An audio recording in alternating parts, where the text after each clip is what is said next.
What is the history behind and meaning of Mormon temple garments? Few items have received as much fascination, ridicule, investigation, and mockery in American public culture as the temple garments worn by members of the Church of Jesus Christ of Latter-day Saints. They're often referred to as Mormonism's magic underwear. During Mitt Romney's presidential run, there was countless cartoons like this one depicting Mitt Romney as a moment of ridicule due to his wearing of these Mormon garments. But they also reflect the deep faith and the lived reality of the Latter-day Saint tradition. Now, LDS garments have received a lot of news coverage recently due to the latest changes, including the introduction of sleeveless garment options for women. Those garment options had been available overseas in hot and humid climates, but were introduced in Utah, which became the point of fascination on October 28th, when there were long lines outside of LDS distribution centers for all these women wanting these sleeveless garments, which some made fun of. Haha, look at the Mormon women trying to get their moderately less overbearing underwear. But it also fits into a longer story of both the deep-held faith as well as women and women's feedback shaping those sacred undergarments.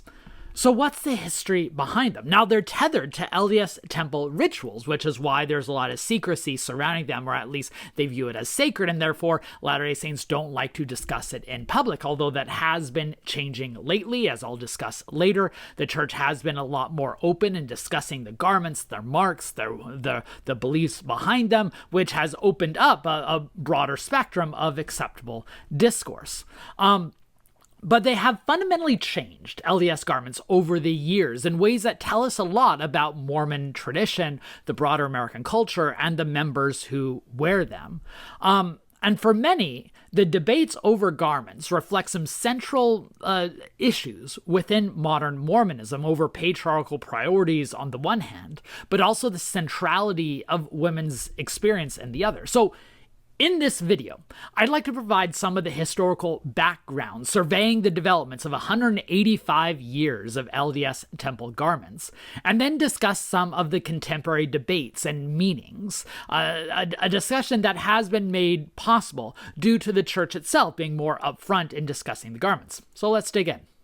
Latter-day Saint garments are closely connected to LDS temple rituals, and LDS temple rituals, historically speaking, are closely connected to Masonic rituals. So we actually need to discuss the intersections of Mormonism and Freemasonry during Joseph Smith's time. Now, Joseph Smith was raised in a culture in which Masonry was a potent political topic.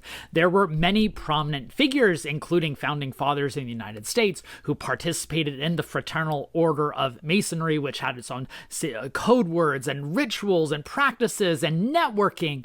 But there were also others who believed that Masonry was an anathema to what the democratization of early America meant. And so just like there were many elites who appreciated Freemasonry, there are also many who hated Freemasonry. And in fact, one of the earliest political parties organized in the United States was the Anti-Masonic Party in the early 1830s that came as a result of rumors of someone who was killed for revealing the secrets of internal Mormon Masonry. And by the way, William Phelps, who was a prominent figure in early Mormonism, was a participant in the Anti-Masonic Party, and some even read into Joseph Smith's Book of Mormon and his earliest revelations and teachings an anti-Masonic strain, though due to great scholarship recently from Colby Townsend and others, it shows that the anti-secret society ethos did include Masonry in Joseph Smith's mind, but it included lots of others. And throughout the 1830s, Joseph Smith actually spoke out against Masonry on several occasions, including in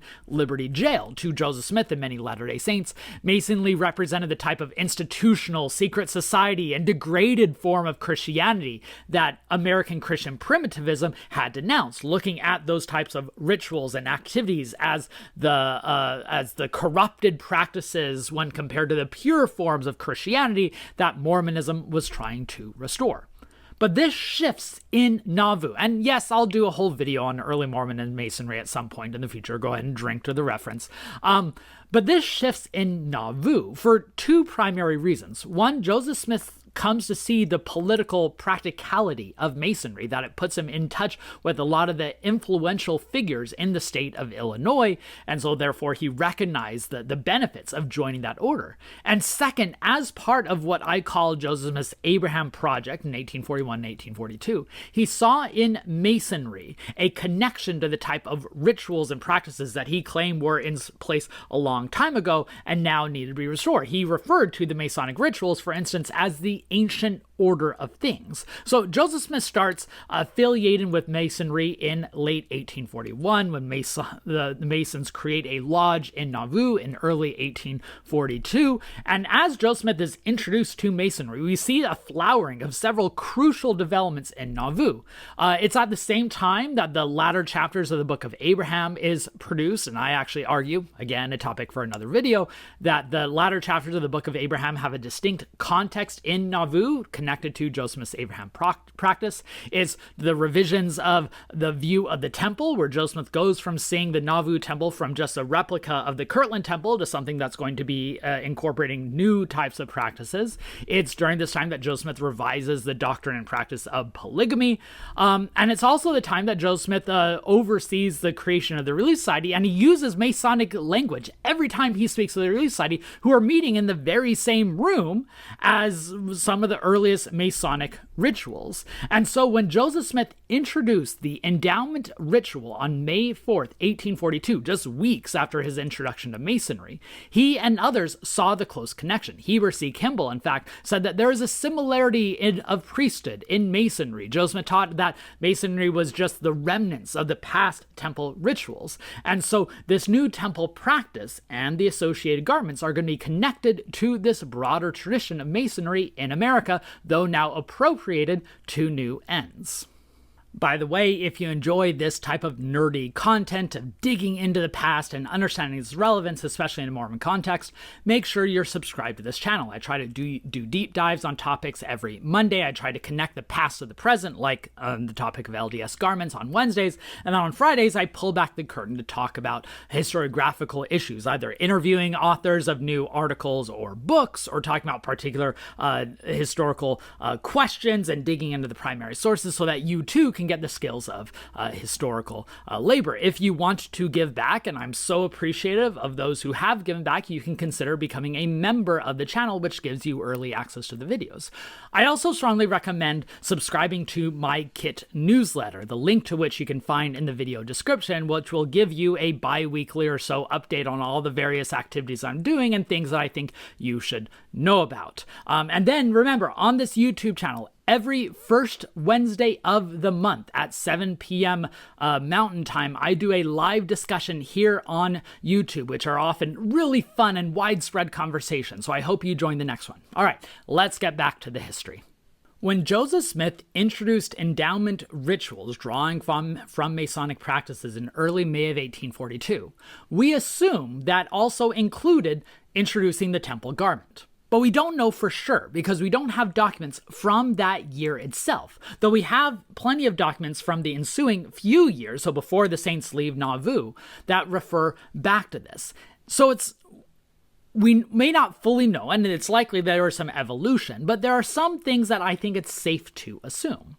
I think it's safe to assume that the garments, when introduced by Joseph Smith, were also appropriating Masonic as symbols and meanings, mostly the compass and the square, and embedding it in sacred clothing, just like Masons did. In fact, by the end of 1842, John C. Bennett, who has a break with Joseph Smith, accuses the church of donning these ritual garments into which they cut holes to symbolize various things. Jane Manning James, the black convert who lives in Joseph Smith's home, would later refer back to finding these garments in the laundry and Joseph Smith explaining them to her. And then the Quorum of the 12, Brigham Young, Heber C. Kimball, and others, referred to the creation of the Anointed Quorum in 1843, when church leaders would gather together with men and women and participate in prayer circles, that they would also don their temple vestments, including garments that they would continue wearing throughout the week.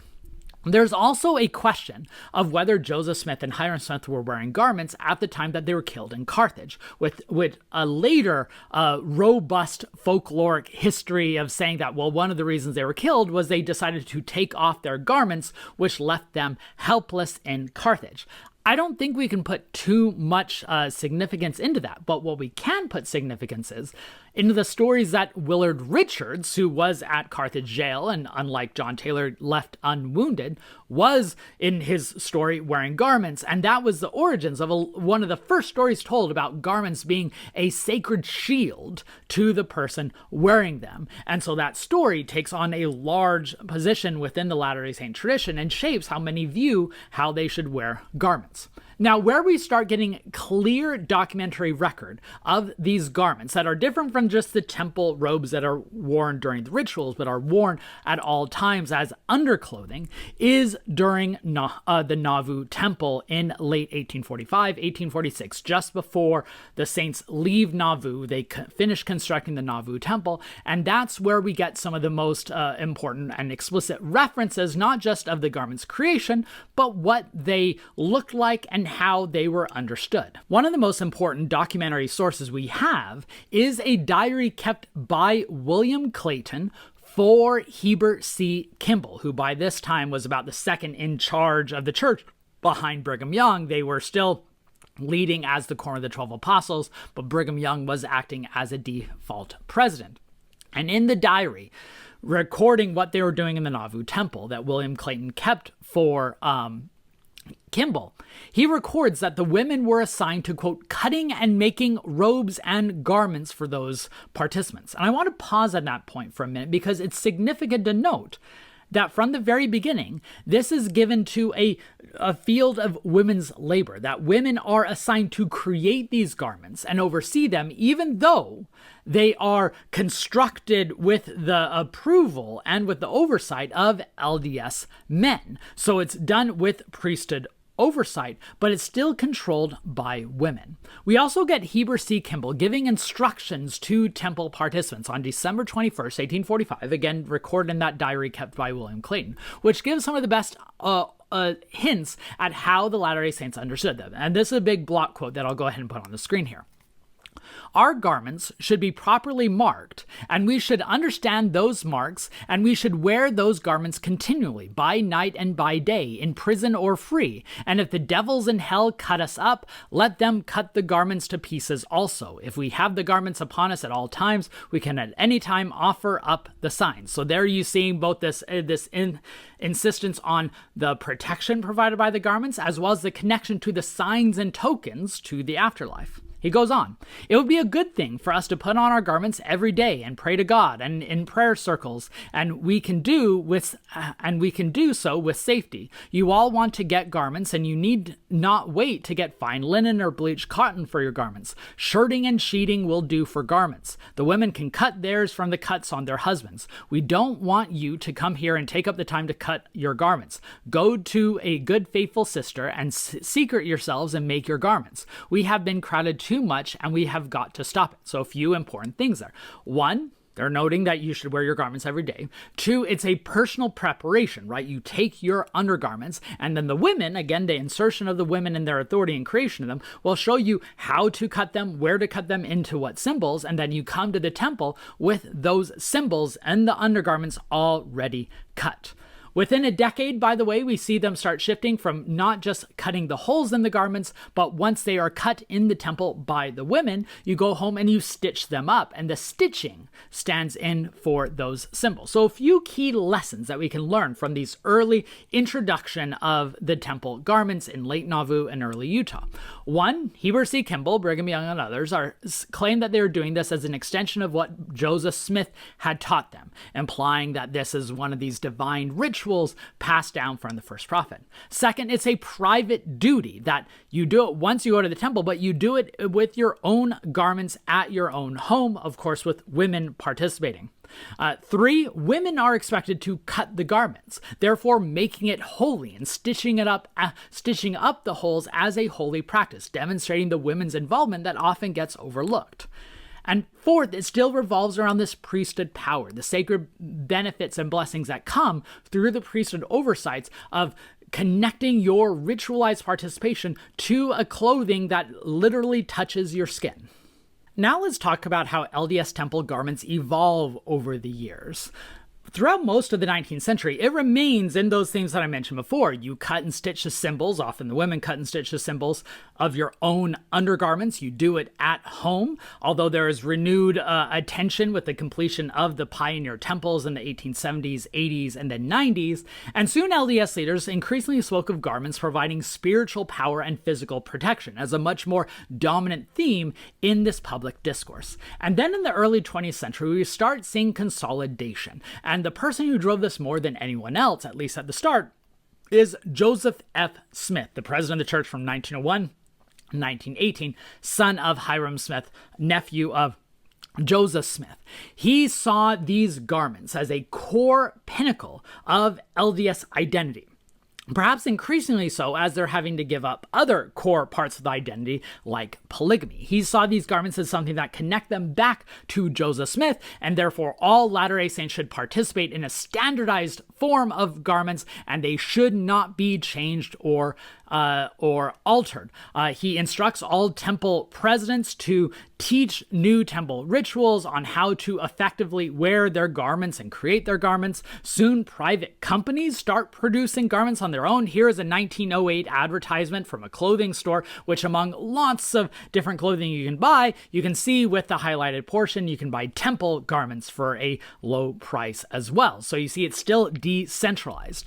But Smith is trying to centralize the belief and practice. So here are some instructions, again a big block quote that you can see on the screen, that Joseph F. Smith sends to bishops in 1912. The garment worn by those who receive endowments must be white and the approved pattern. They must not be altered or mutilated, and are to be worn as intended down to the wrist and ankles and around the neck. Please inform all to whom you use recommends that these requirements are imperative, and that admission to the temple will be refused to those who do not comply therewith. The saints should know the pattern of the endowment garment was revealed from heaven, and that the blessings promised in connection with wearing them will not be realized if any unauthorized change is made in their form or in the manner of wearing them. So you can see the significance that Joseph F. Smith is placing on their connection to a heavenly pattern and why they should not be altered, which probably brings us to a good time now to talk about what these garments actually looked like. Here you see an early image of a cartoon image of what these garments would have looked like back then. They're similar to long johns. They would have been in two parts. They had a collar. They were with string. They did not have buttons. They would go all the way to the wrist and the ankles, which would have been similar to the underclothing that most people would have worn at the time, which is why they're merely adopting that from men's fashion, notably, and now just cutting the holes and making them sacred. Here is another image of these garments that's produced in a critical account. It's actually mocking Mormon garments. You can see the guy is wearing a fake beard, but they are real garments, these long john type undergarments that all Mormons would have wore. Now, women's garments would have been very similar. They were with pants, not as skirts. Women were expected to wear their skirts over. It's not until later that it would be adapted a little bit. And it shows that the pattern for the garments is after men's clothing. Now again, Joseph F. Smith insisted that these garments are sacred and they should never be altered until after he died. Because, and Joseph F. Smith did not foresee this, I should make clear, after he dies, there quickly are a number of substantial changes to LDS garments. There's a common saying that sometimes the most important thing that can bring about change in the LDS church is a funeral. It seems to be the case with Joseph F. Smith and garments, because after he dies in 1918, over the next 2 decades, there are some of the most fundamental changes to the LDS garments, including on issues that Joseph F. Smith said would never change, like the length and the structure, and it has to be strings and not buttons and things like that. Now, part of this is just due to the basic evolution of the creation of garments, that now that they can be centralized and not just allowing people to create their garments at home with their own undergarments. In 1921, on, you start seeing more formal advertisements like this one in the church's own periodical. They soon create their own beehive clothing mills, which is going to produce garments from itself so that members can buy it directly from the church, so that does not become fully standardized until a few decades later. But there's also the style of the garments that evolves. The first major change happens in 1923. And importantly, it is clear that these changes are in response to complaints given by Mormon women, urging for the church to respond to their concerns that these garments, patterned after men's fashion, do not match what women want. So it included introducing more comfortable material both for men and women. It also says that you can now have buttons on the garments. It did not just have to be strings. By the way, there used to be, just like the covenantal meanings for the compass and the square, there used to be covenantal meanings taught for what the strings represented and what the collar represented. Those get done away with, and women's garments were now changed to just the knee and the elbow, and the longer garments remained in place for men. There were some who were worried that the church was losing its spiritual foundation, of course, due to these changes. We'll call them the Joseph Smith School of Garment Theology. And then in the next decade, 1938, the church changes the garment pattern for men as well to match the women. They no longer have the collars. They go to the elbows and to the knees rather than the wrists and the ankles. The introduction of what's called the union suit, the one-piece suit, that becomes much prominent later on, although the longer garments to the wrist and ankles would remain in place for temple use for decades. Now that remains largely in place until December of 1979, and that's when the LDS Church introduces the two-piece garment, which is in many ways the modern era of Mormon garments. And I'll add one more major historical development recently in October 2014, when the LDS Church newsroom published both a story and a YouTube video meticulously describing garments, introducing a new age of being able to discuss these in ways that they hadn't before. But that doesn't mean that all questions had been solved and answered. So let's talk about some of the modern issues that Latter-day Saints are bringing up regarding garments. And I want to emphasize here, a lot of these issues are coming from faithful garment-wearing Latter-day Saints. This is not an ex-Mormon gripe. These are things that are brought up by faithful Latter-day Saints who want to adopt, and a tradition that goes all the way back to the origin of the church when Emma Smith helps Joseph Smith adapt the early introduction of garments. So let's talk about the gender aspects. On the one hand, we need to recognize the central role that women have played in the cultivation, development, and evolution of garments. All the way we talked about women being in charge of cutting the holes and then stitching the garments in the 19th century.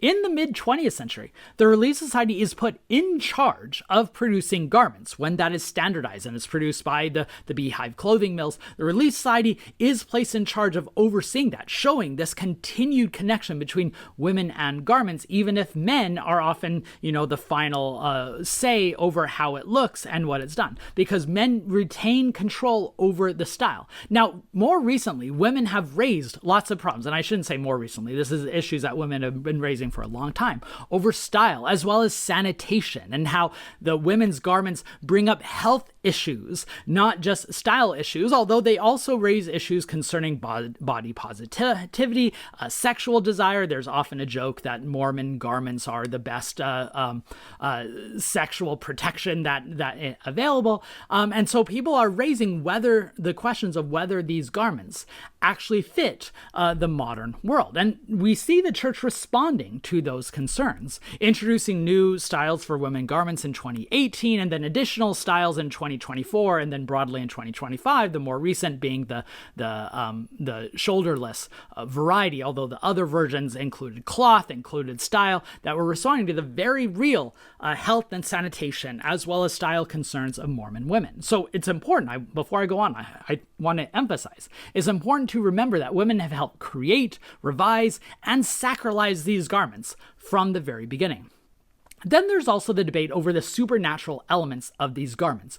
Do these garments provide physical, spiritual protection, or are they just a reminder of the covenants that Latter-day Saints participated in the temple? Now, there are some who cling to that theology of the divine protection. During the 60 Minutes presentation that in the 1996, I believe, where Gordon B. Hinckley was the headliner, J. Willard Marriott, the head of the Marriott Corporation, told the story of the garments miraculously preserving his body in an accident. I myself, when I went through the MTC, the Missionary Training Center, as a young elder, I remember being told stories by the mission leaders that I was in a fire and the only parts of my body that were protected were the parts that were covered by the garment. But there are others who are moving to see the garments not so much as a supernatural protection, but just a visual reminder. Something that, like the Sikh in their sacred undergarments, or Muslims with hijab, that this idea that is an identifier, not just a supernatural protector. It signifies your belonging. It reminds of covenants, even while there are some who are still trying to emphasize or believe in the supernatural protection provided. I'll add one fun joke fun story that's also from the 60 Minutes episode in 2000 or 1996. They interview Steve Young, and Steve Young tells a story about how when he was in a locker room with when he was in the National Football League, and several of the other players are like, "Steve, what is up with your underwear?" And Steve Young had the great response of, "Don't worry, they are way too expensive for you." Meaning, the 10% tie that you need to give them, which makes Mormon underwear quite expensive. There's also another modern issue is a generational angst over what these garments signify and the problems they introduce into everyday life. And what I mean by this is Jana Reese, in her phenomenal Next Mormons book, which surveys lots and lots of Mormon millennials, found that they are much less likely to wear their garments regularly like the generations before them. And this is in part due to many Latter-day Saints now just fall into the more cafeteria Mormon style, to where they pick and choose what elements of Mormonism they want to practice, what means a lot to them, and leave those others behind. I think it also fits into a broader anti-institutional anxiety of younger Latter-day Saints who don't like the church telling them what underwear they can wear. So this fits into these broader diverging trajectories of a very institutional church that goes all the way down to telling you what you should wear beneath your clothes,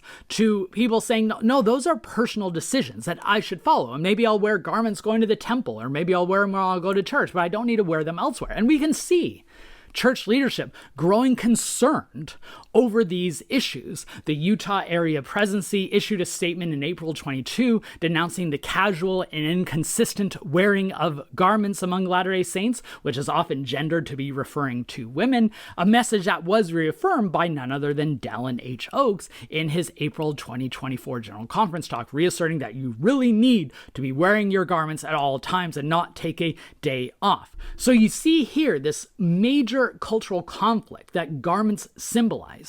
To many, they see it as a sacred daily reminder, a part of what it means to be a Latter-day Saint. To others, they see it as a constant nuisance and too much of an overreach of an institution into their very private lives. So there you have it, the long historical road that brought us to October 28th, 2025, when there were long lines of women outside of LDS distribution centers in Utah to get the newest sleeveless garments. Which now should make sense, because one of the key lessons that I hope comes across is the centrality of women's feedback to the creation, perpetuation, evolution, and sacralization of temple garments from the very beginning. But second, I hope you see this growing divide, this division of the role of religious institutions in everyday life. Should a church have control over what you wear as your underwear? That's a question that lots of Latter-day Saints are doing. And of course, it's a very crass way of put it, but it recognized both the contested limits of an institution's involvement in personal spirituality. The institution, of course, wants to reaffirm that these garments are crucial to your covenants, as well as providing some form of spiritual blessing, while others recognizing that maybe that's too much, that's an overreach of the institution, and it should be more of a private choice. I hope you found this video useful. If you want to dig more into this history, I got a few great resources for you. Much of this history that I gave today comes from the wonderful documentary volume produced by Devery Anderson and published by Signature Books, LDS Temple Worship. I've mentioned this volume in several videos. It's a phenomenal resource of documents related to the evolution of LDS Temple Worship. And then you also have a book coming out next month from three wonderful scholars, Nancy Ross, Jessica Finnegan, and Larissa Cano-Kindred, Mormon Garments, Sacred and Secret. It's going to be published by University of Illinois Press. I hope to cover this book on the channel when it comes out. They interviewed over 4,500 LDS women, so it's going to be a sociological take over the experience, especially highlighting these issues of gender that I'm sure I just barely scratched the surface on here. So if you want to learn more, go check out those books. If you enjoyed this video, please make sure to hit the like button, share it with others so we can broaden the conversation. If you think I missed anything, please share them in the comments. I always get random things wrong, so I always appreciate the correction. If you want to give back, consider becoming a member of the channel. I hope you join us at the next YouTube live conversation the first Wednesday of every month, and please make sure you're subscribed to my KIT newsletter. History has never been more relevant than it is in the present because it shows us that some elements that we might take for granted, or some divisions that now seem especially heightened, have a long backstory. And we have to understand that backstory to understand the full meaning of the world in which we now live.